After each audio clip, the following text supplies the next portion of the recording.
ବାକା ତାଙ୍କ ମଶାଣୀରେ ପରା ଘର ମୁଖ୍ୟ ଆବାସ କୈଳାସପୁର ତାଙ୍କୁ ଅଛି ଯଦି ପାଇବାର ଚଢା କଦଳୀ ନଡ଼ିଆ କ୍ଷୀର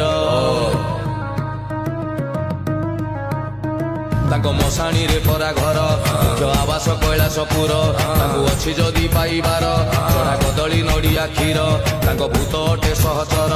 ଓ ନାମ ପରା ମହେଶ୍ୱର ତାଙ୍କ ଚାଲ ପିନ୍ଧା ବାବାଟିଏ ସିଏ ବାଉଁଶ ବଳା ଶରୀର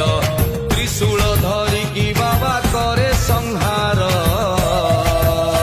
ତାଙ୍କୁ ଅଛି ଯଦି ପାଇବାର ଚଢା କଦଳୀ ନଡ଼ିଆ କ୍ଷୀର ତାଙ୍କୁ ଅଛି ଯଦି ପାଇବାର ପାଇ ପାରୁଥିବୁ ସମବାର